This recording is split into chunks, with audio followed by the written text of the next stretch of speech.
All right. Hi, everyone. Thank you very much joining us today. And our guest today is Thomas Erl, and you see him and me on the screen. And we are going to discuss the understanding digital transformation. He has very neat ideas and the presentation for you. I'm looking forward to. But before just go ahead and introduce you to Thomas, I just want to remind you that June 30th, we are having another webinar, and then we will give the summer break. This will be with Jorge and Marcel going to talk about the ITIL version 4. And also June 23rd, I am speaking at DevOps Cloud Days conference, and you can join me there because it is free event. But with this, let me hand it over to Thomas. And Thomas, you have great achievements and wonderful trainings. That's why I will let you to introduce yourself. Super, thank you. So very nice to be here today to talk about digital transformation. I'm the CEO of Architect Education, Inc., and also the series editor of the Pearson Digital Enterprise series. We've published 13 books so far, and we are now working on the next release, which is dedicated to digital transformation. And the content that we'll be going over today relates to the subject matter in that book as well. Basically establishing a common understanding of what digital transformation is, what it encompasses, why it came to be, the common goals and objectives that organizations pursue and expect when they invest in digital transformation initiatives, and then also the common challenges and risks that we face when embarking on those types of initiatives. If we have time, I'd also want to briefly just provide an overview of a digital transformation process to provide some insight as to what distinguishes a digital transformation solution, an environment that processes information, produces data intelligence differently and at more sophisticated levels than what we have been accustomed to in IT so far. So we'll see how we do with time. And so our initial focus right now is just to establish what it actually is. What does it encompass and why has it become so important? I'm going to just switch to this right here. I'm going to be jumping to a number of diagrams that depict different scenarios that illustrate different aspects of digital transformation. But just to set the stage for this, we need to understand what it actually is. It's not just technology. It's often associated with technology, and technology is a distinct set of technologies has enabled what we can realize with digital transformation. But when an organization undergoes a digital transformation, it does so at a wholesale level, and it therefore will impact different areas of the organization, both in relation to technology, but also in relation to its business directives, its business objectives, the organizational culture, even its organizational structure and hierarchy will be impacted when we move toward and carry out a genuine digital transformation. And the primary reasons for doing so have to do with the direction an organization wants to go. Organizations, businesses have found it more and more competitive, and there's been more and more expectation from consumers and customers for elevated levels of services because of the digital era that we currently are in. And so many organizations have taken large strides to advance how they can establish their digital presence and how they can better relate to, connect, and maintain relationships with their customers. And so customer centricity is at the heart of digital transformation, and all the transformation that the organization incurs is often focused on realizing, enhancing, and prolonging its customer relationships. But there are many additional benefits as well that benefit the organization internally and also help to better optimize how it operates and increase its revenue. So here's just a list of some of the things I mentioned. They're the primary components of digital transformation we'll just briefly touch upon. Technology, as I mentioned, is only one of them. Business is transformed as much as the technology is as well. And then people are involved because they are affected, both in terms of learning from and utilizing and becoming more productive because of the technology advancements, but also individual human worker roles, traditional tasks carried out manually by humans are superseded by digital transformation technology due to increased opportunities to automate those tasks. And organizations are making efforts to retrain and reallocate human workers to give them more meaningful tasks and roles in order to bring in that increased level of automation. But at the core of everything that a digital transformation solution processes and enables is data, or more specifically, data intelligence. And so what you're seeing here, these are from the digital transformation fundamental course that is part of one of our accreditation programs at Architura dedicated to digital transformation. And I'm going to be jumping to different parts of this course just to cover the topics today. So I won't elaborate on this too much. These are just the different primary technologies that are of relevance in the digital transformation environments, and we'll briefly touch upon those later. But let's first talk about what digital transformation, how it became to be, and what justified this new milestone in IT and in contemporary business environments overall, because it's not just an IT subject matter.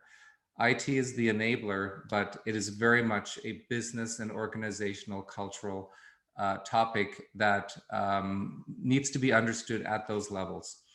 So business drivers are, they're negative in nature. They indicate problems that international organizations were facing that justified or motivated the need for certain innovations. So in this case, these are the primary business drivers that motivated the need for digital transformation.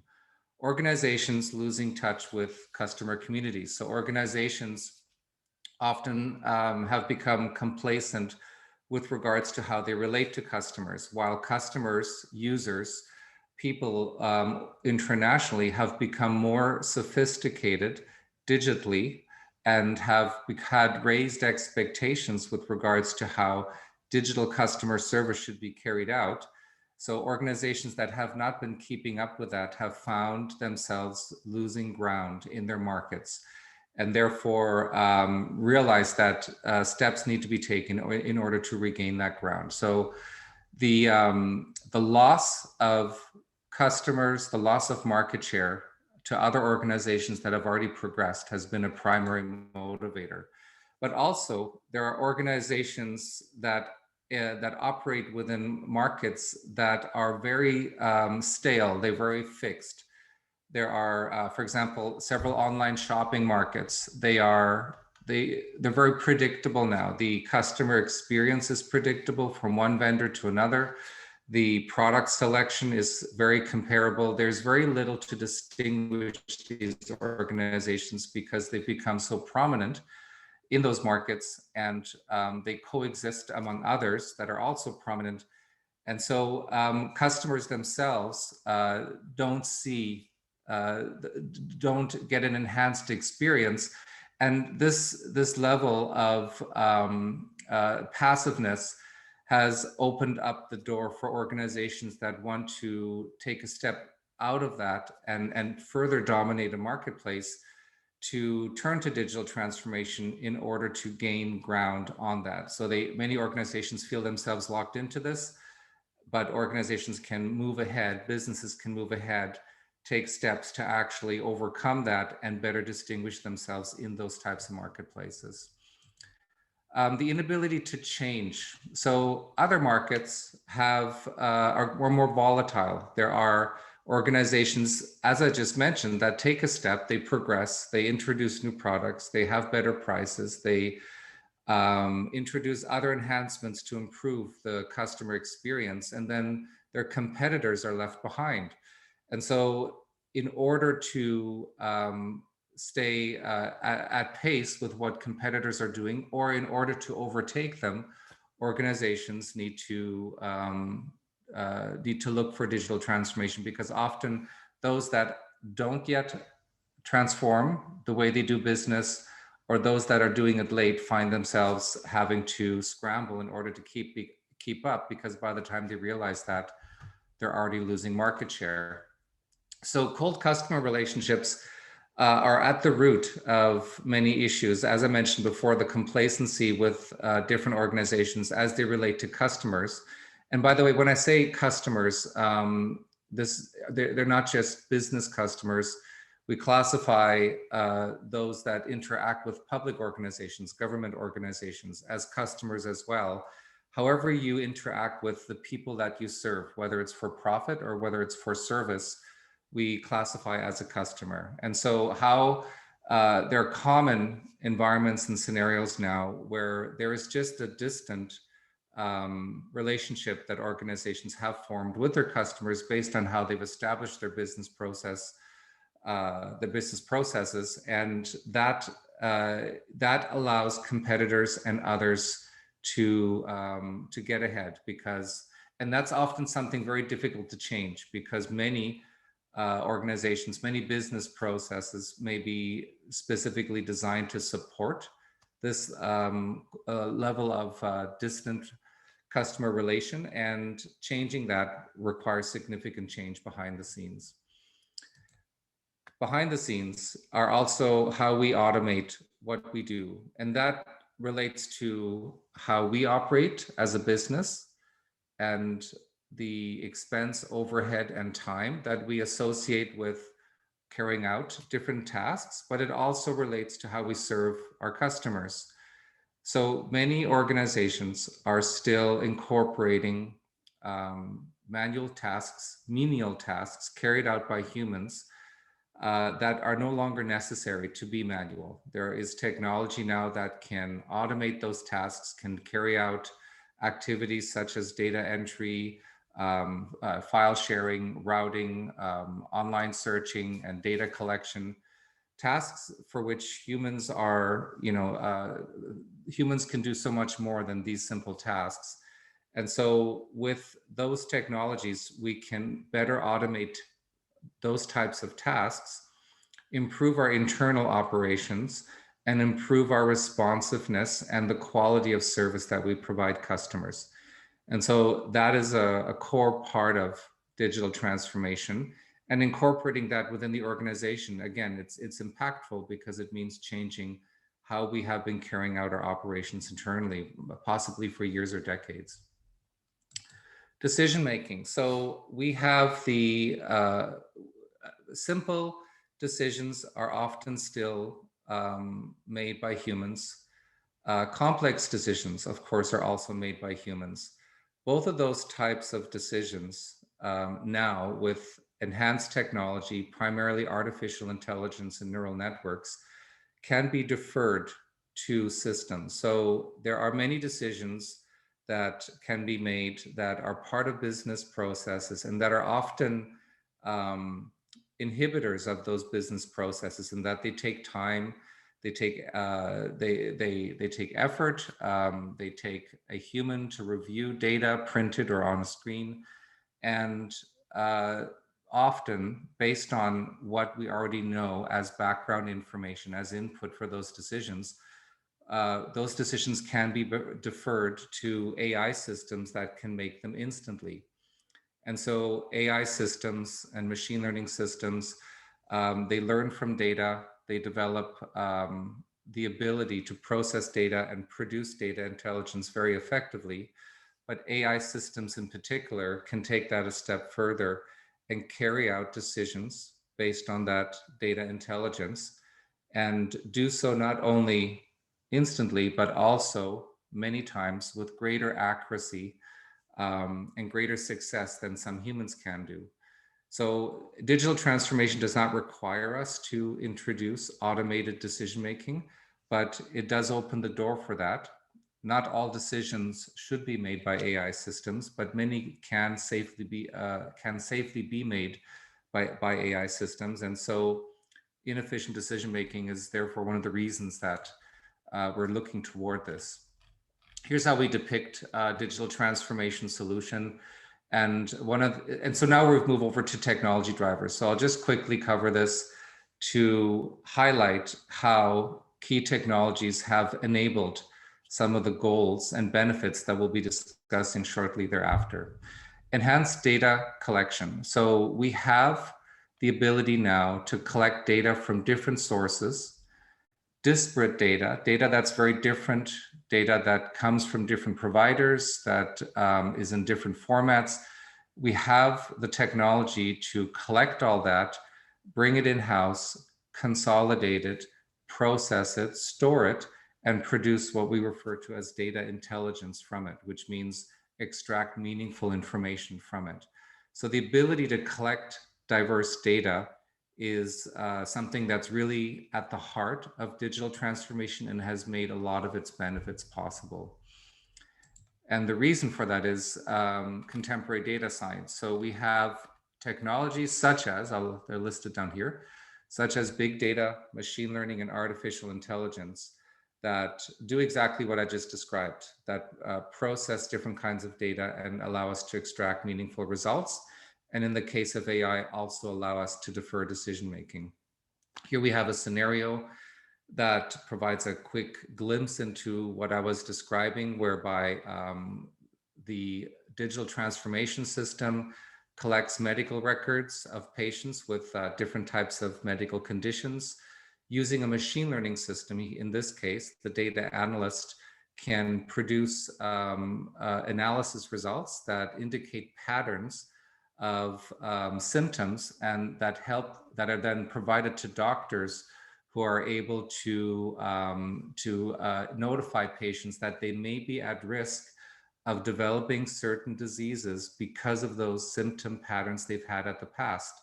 So here, that data intelligence that we extracted allows the doctors to warn patients that they may be at risk of developing certain diseases before those diseases actually occur because of the data intelligence that the machine learning system has produced.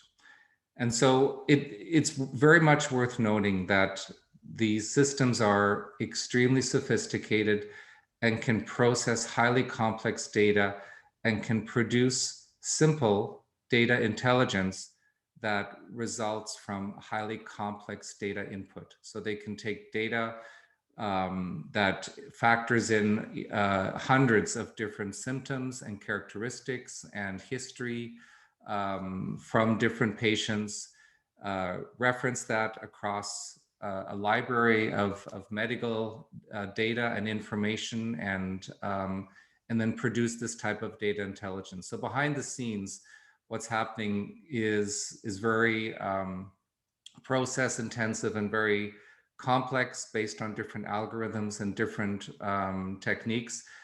But what can be then produced is a simplified report that can be effectively used by humans. Sophisticated automation technology, this goes back to the inefficient operations business drivers. So we have technology that can now automate many manual tasks. A primary enabler of that is referred to as robotic process automation, which introduces software programs that are referred to as bots that can carry out common tasks. A classic example is data entry. A bot can enter data into a user interface, automatically extract the data from a system, and do a data entry task much faster and more efficiently than humans. There are obviously challenges and different types of impacts to bringing these technologies into an organization, but it is a primary part of what is enabling digital transformation today. Here we have an example focused on autonomous decision-making, so deferring decision-making to the AI. And in this case, we have a delivery truck that's that basically is taking its instructions as to where to drive to deliver its cargo to different locations based on input the AI system receives from online current traffic data and prioritizing based on customer requests, perhaps customer profiles, perhaps customer value ratings that help the AI system better prioritize who should get their deliveries first. And then the instructor simply goes to, not the instructor, my apologies, the driver in the truck simply goes to wherever the AI system tells it to go. That's a more simple example of autonomous decision-making, but it can be much more complex than that. And in fact, the autonomous decision-making, we talked about how it can carry out simple tasks and simple decisions safely. At the same time, it can carry out decisions that are perhaps too complex for a human to carry out. So it may be able to process a wide range of input data and carry out a decision more safely and accurately because of the complexity than a human could. The key with regards to autonomous decision-making is to ensure that the risks of the consequences associated with the decisions are acceptable, so that if the AI system fails in its decision making, the consequences are not too damaging. And so it's not as much about how simple or complex the decision making is. There's a risk assessment that's carried out for us as an organization to determine whether it makes sense to delegate that responsibility of decision making to the AI system based on the risks associated with the outcome of the decision. So back to our technology drivers. A key technology driver behind digital transformation is cloud computing.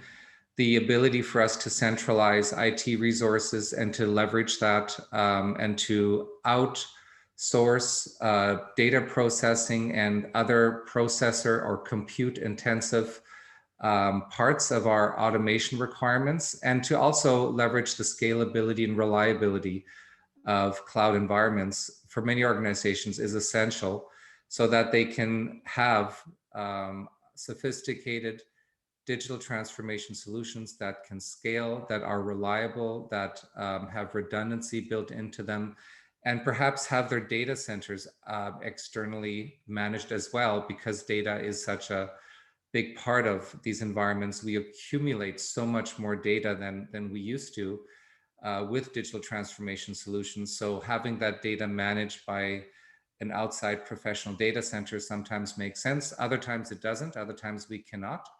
We may have to keep the data in-house and manage it ourselves because of data privacy regulations and other types of policies we may have regarding how the data is stored, where it's stored, how it's managed, and how long it is kept. So there are different factors to take into consideration. Either way, though, most environments end up using some extent of cloud computing to support what they want to provide with their solutions. Immutable data storage relates to blockchain technology. Blockchain is a core part of digital transformation environments. And blockchain became known from its use with cryptocurrencies, specifically Bitcoin popularized it. But when we look at digital transformation as a whole for any industry, for any business, we're not focused on finance or cryptocurrencies specifically.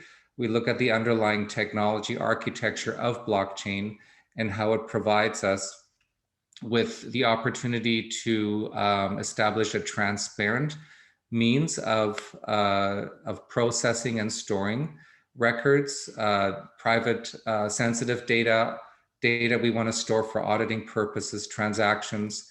And it provides a repository known as a distributed ledger that is extremely secure to the extent that it allows us to store the data in an immutable form, where we have an expectation that once it is stored, it can never be altered. That's not to say it can never be hacked in the future, but it is a large step ahead in terms of locking in data more securely, more safely, and for longer periods of time than we've had in the past. And so it is being utilized for that purpose. So in a medical environment, for example, we may want to store patient medical records, their history in the distributed ledger to ensure that that history is locked in and cannot be altered. It can be amended, we can add to it, but we cannot change what we record in those environment, in those types of repositories. And that can be very beneficial for auditing purpose and historical reference, and also just for security in general. Ubiquitous multi-experience access. So we've probably all heard about ubiquitous access before, being able to interact with an organization via different devices and via different channels.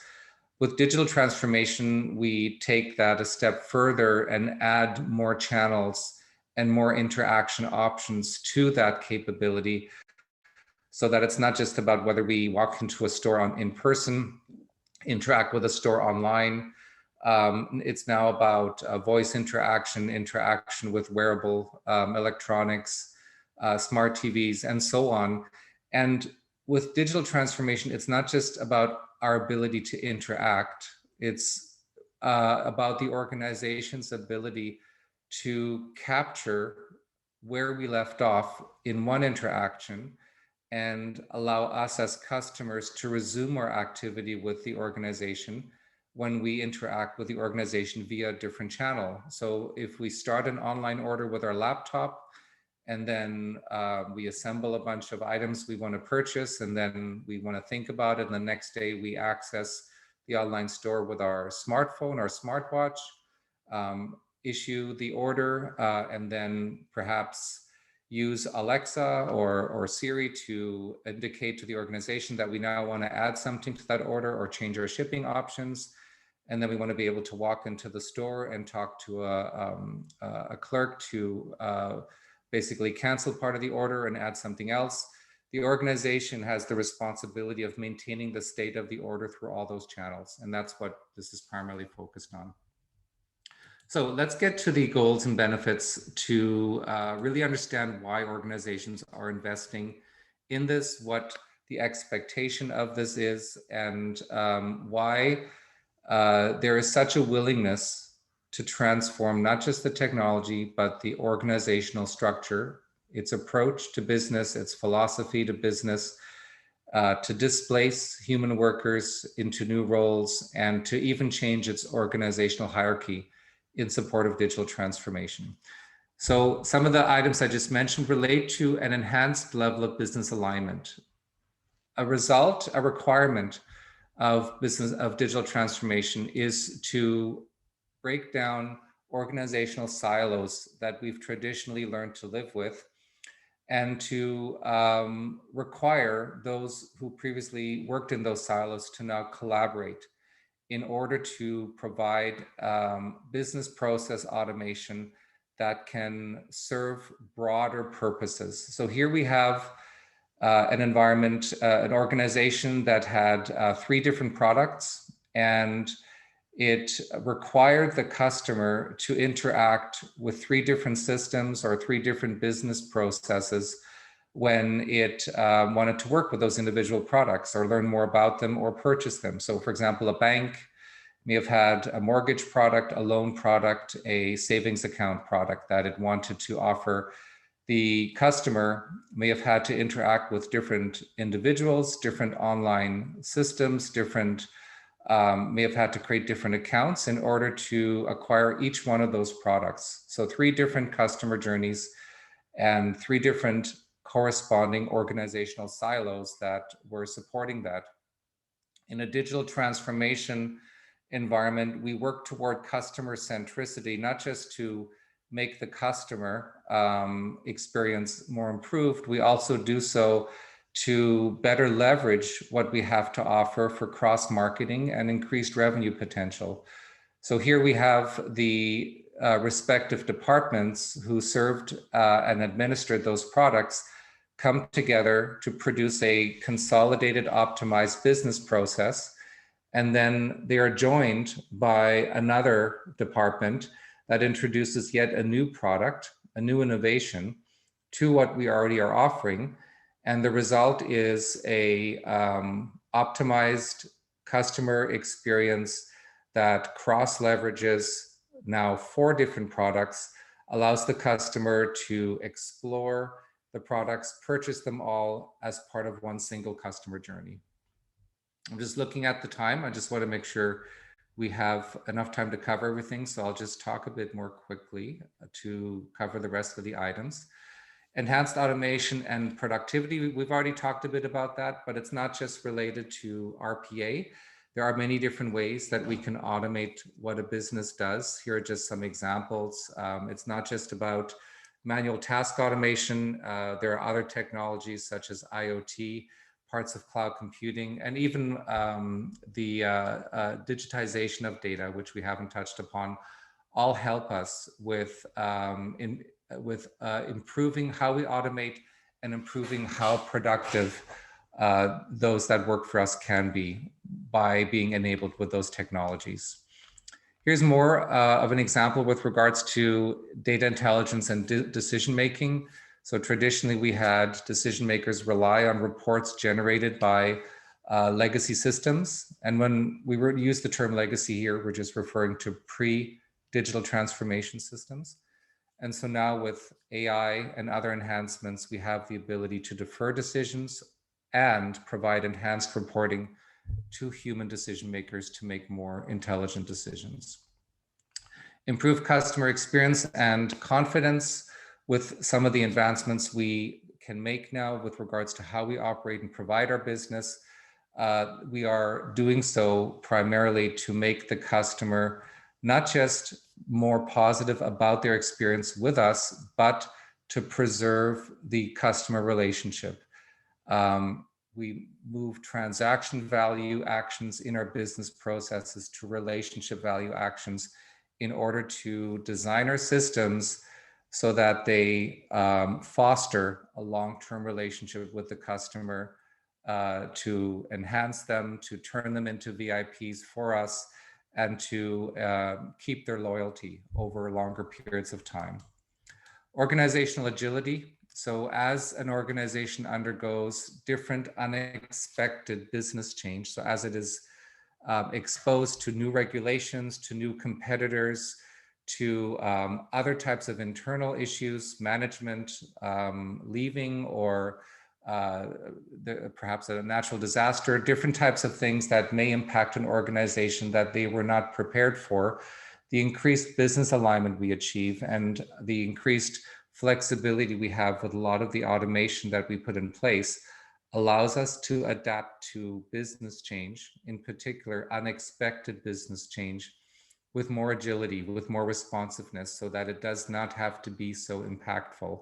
That's a key motivator for organizations because it allows them to navigate a business marketplace much more effectively.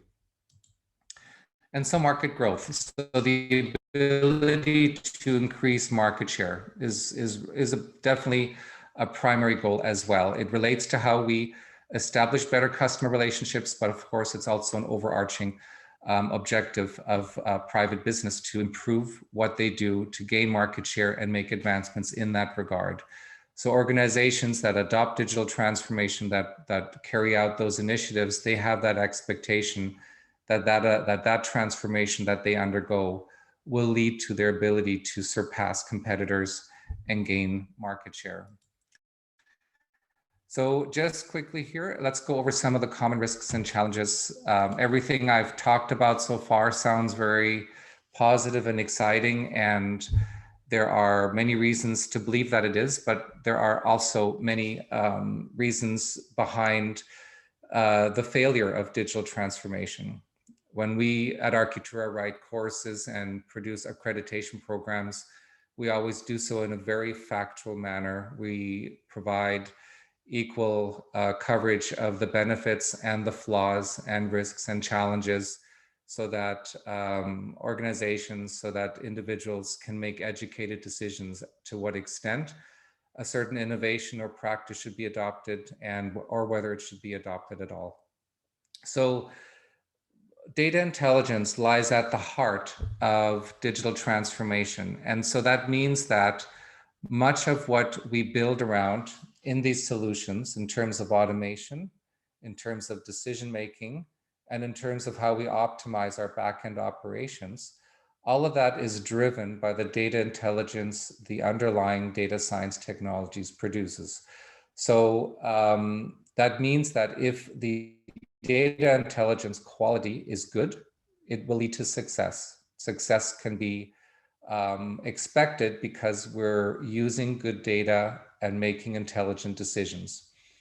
However, if the data quality is poor, then the opposite will occur. If we have poor input data and we make decisions based on that data, especially automated decisions, then that can lead to all kinds of, we can go backwards instead of forwards, or we can even have disastrous results occurring from that. And the challenge with digital transformation is determining what is the quality of the data. How do we assess it? We're collecting data from all these different sources, third-party sources, internal sources, new data we generate that is stored and used as input. And we need a means of assessing that data to make sure that its quality in relation to its meaning, its meaning to us. So what part of that data is meaningful, what part of it is relevant, and what part of it should be filtered out. Beyond that, even if we identify what part of the data is relevant, there are other challenges such as data bias. We may have highly relevant data, but the nature of the data itself may still be poor in quality because there are certain biases within the data that we may not realize until we actually base decisions on it. And that needs to be analyzed and assessed and understood so that we can use this effectively. There are different ways of doing that, which I don't have time to discuss today, but that is something organizations need to be very, very aware of, because you could transform your whole organization and actually take it backwards instead of forwards. Yes. Sorry, Thomas. It is very good point. I work on the risk management systems, and when the data is garbage, I mean, of course, garbage in, garbage out. They don't clean the data and creates more risk than the reducing risk. Thank you. Go ahead, but we have a couple more questions. Just keep in mind. Okay, I'll be done in Yeah. well, I'll be done in 3 minutes, and then Christine, you can let me know if you still want me to quickly go through. Oh, yes. Yeah. Okay, let's finish this and go through quickly that road you have. Will do. So another challenge is actually bringing it into the organization, which we refer to here as resistance to digital culture. When you bring in this technology and you want to increase the level of automation, and you are telling your staff that manual tasks will now be automated, some manual decision-making responsibilities will now be delegated, it can cause a great deal of turmoil and anxiety. And so what organizations do to mitigate that is to preempt that introduction by identifying how those responsible for tasks that will be eventually automated, how they can be retrained and reallocated to carry out new tasks, hopefully more meaningful tasks than what they've been doing, so that that transition of those human workers, there's a plan for that in place before the automation is brought in and superseding what the human workers were doing. But just bringing it in and replacing human workers can cause issues that can inhibit the progress of, and undermine the progress of the digital transformation initiative itself. Governance is a really important part of digital transformation. So governing what you build, regulating it, overseeing how it evolves, making sure that it's on target with regards to your roadmap, and making sure that you can change that roadmap in response to unexpected, that new course. So governance is important. Governance itself is nothing new, but governing digital transformation solutions goes beyond IT and is something that can be a bit ominous to take on. You need to be prepared for the extent and the scope of governance responsibilities that will be required in order to take what you build into the future successfully. And so there are many things related to that we don't have time to get into today. And so I'll just quickly here jump to one last thing. It's a different screen here. I'll stop sharing this. And I spoke with Christine about this prior to the presentation. I just wanted to show you the second course module in our digital transformation program. It introduces technologies a bit more and talks about how they relate together. But more specifically, it concludes with a step-by-step walkthrough of how a digital transformation solution works. We have a scenario here that involves a human buying a car from a car dealership. We establish the traditional customer experience. The human interacts with a salesperson, the car is ordered, the human picks up the car, and we identify what parts of that can be improved and enhanced, and how this whole experience is different for the customer as well as the organization as part of a digital transformation solution. And so here, that's the old workflow. Here we identify all the different types of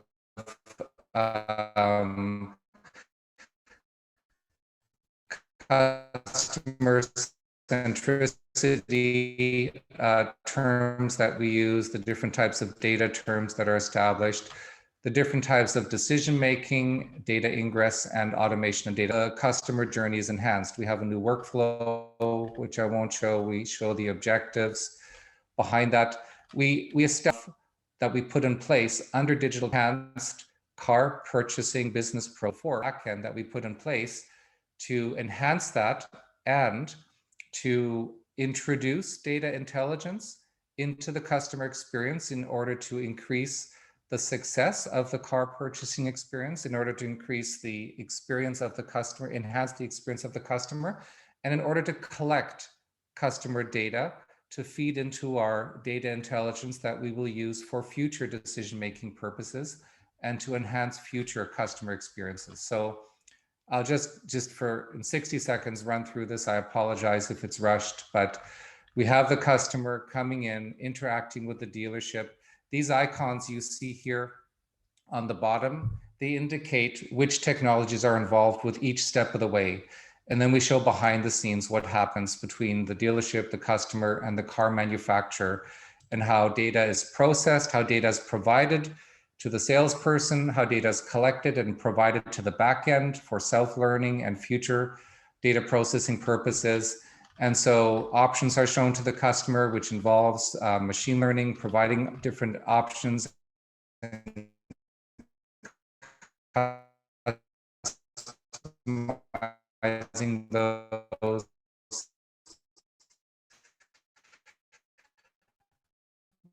The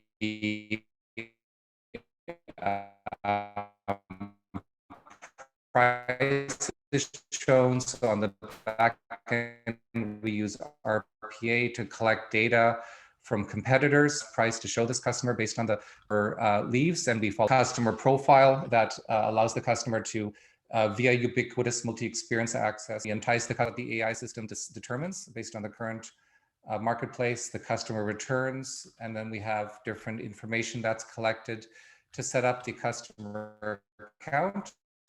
The customer places the order for the car.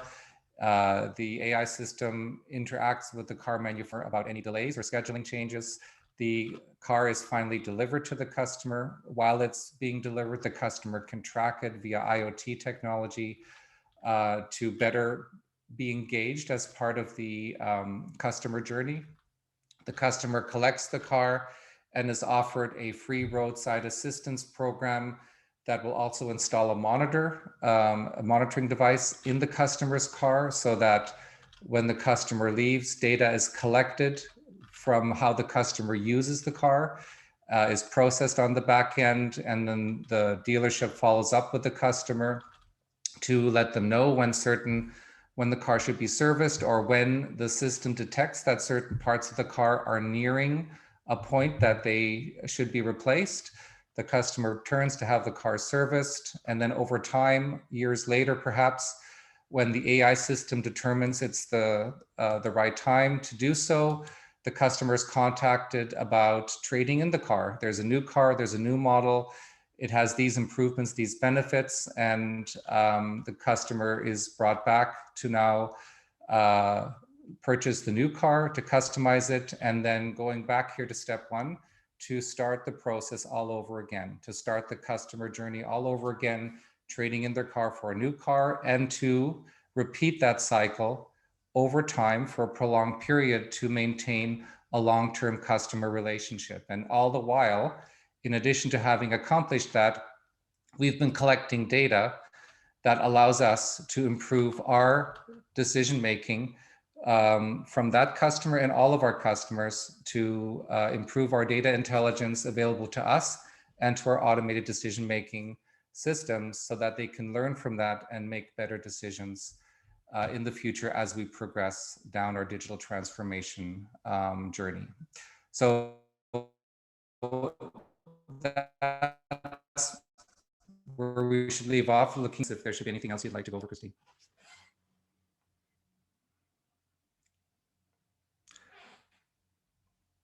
Christine, I think you're on mute.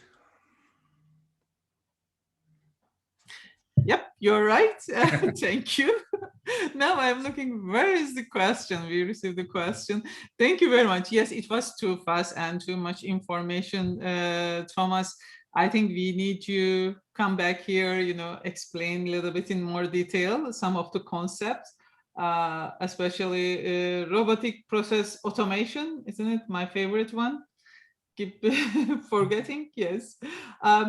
We got the question, what do you see as the future of innovations that companies should be looking into? In relation to digital transformation, yes, specifically? Yeah, well, the 7 primary technology innovations that distinguish digital transformation solutions from other types of IT solutions are cloud computing, blockchain, IoT, Internet of Things, robotic process automation, machine learning, big data, and artificial intelligence. And if you have to, the extent to which you want to explore this, learn about it, and look into bringing it into your organization, the number one priority I would recommend you focus on are the data science technologies. The whole concept of bringing data intelligence into our day-to-day business operations is the most impactful, but also the most beneficial part of digital transformation.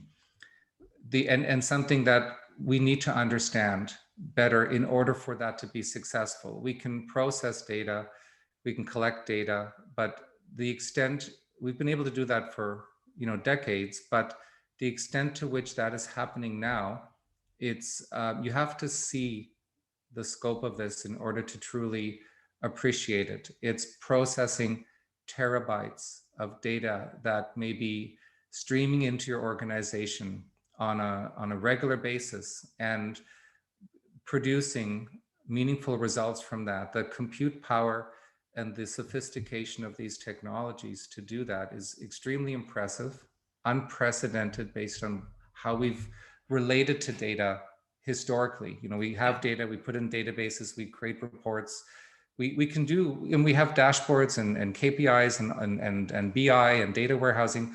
We've been able to do sophisticated things with data before, but this now takes it to a much greater level, not just in terms of the quality and results of the data intelligence that we can use, but the efficiency with which that data can be produced, and the fact that we can delegate automation to a greater extent fueled by that data, and the fact that we can delegate decision-making, real-time decision-making that is carried out based on that data, based on that data intelligence.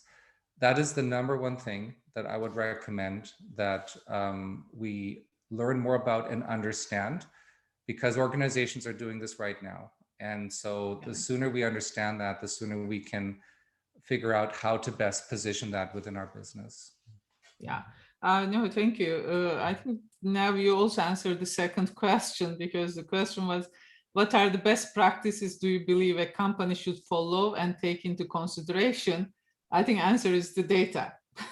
The data, and another best practice when investing in digital transformation, something that is sometimes overlooked because there's so much emphasis on putting in place, is to make sure that you have a suitable governance structure for what you are investing in. So once you do put it in place, you have a team that can oversee its evolution, because it's so multifaceted and so broad.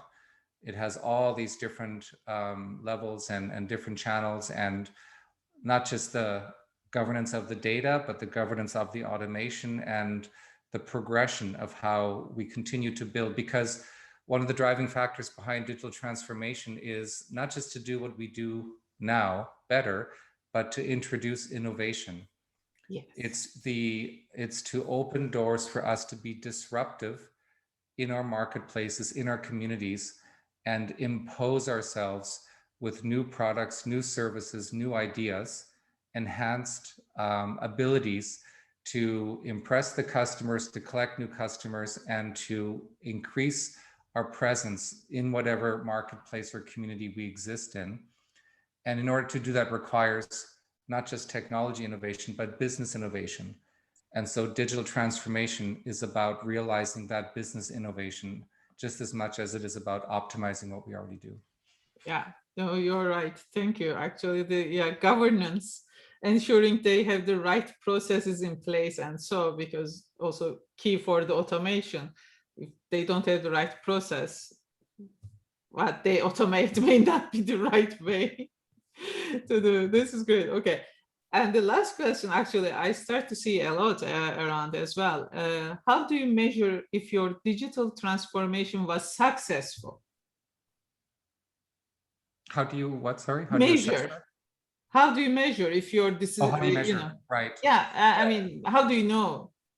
Well, you have certain objectives that you establish, certain criteria that you establish upfront as part of a digital transformation plan. You know, it's actually very clear what you want to accomplish with this as it relates to your organization.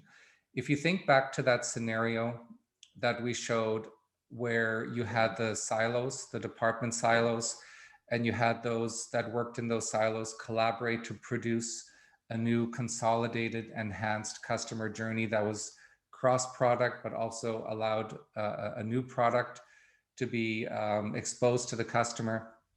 That outcome is something you plan for and you predetermine, and you plan for both how there is the front end goals and the back end goals. So how will it improve, enhance, and optimize the front end customer experience, the customer journey? And then how on the back end will we make improvements and optimizations to enhance how we carry this out? To what extent will we introduce new automation or consolidate automation?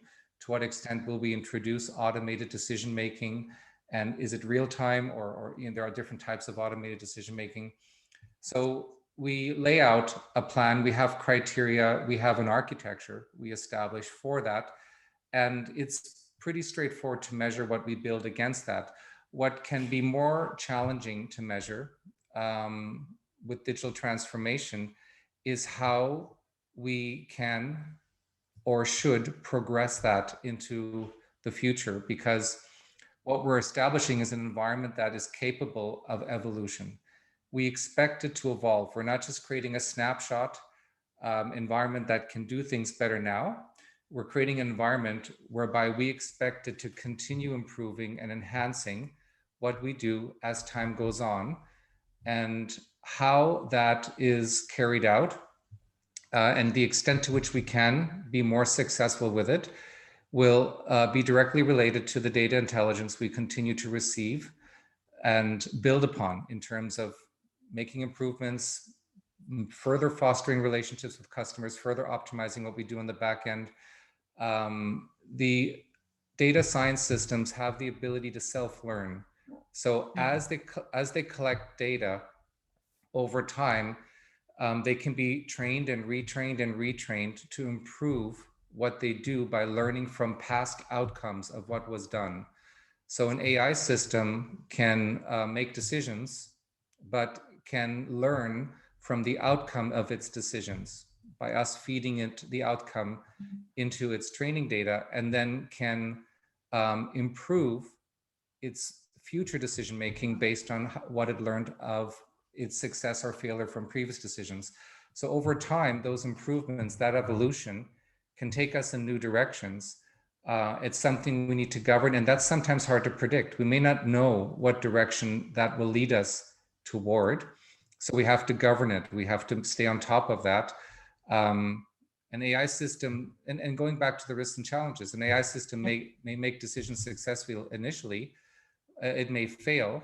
It may learn from that, but perhaps the data it learns from has flaws in it, has bias in it, which may take its decision-making tendencies in the wrong direction. So we need governance to catch that and to redirect it and make sure it stays on course. So that establishing what we want to build initially is usually quite clear.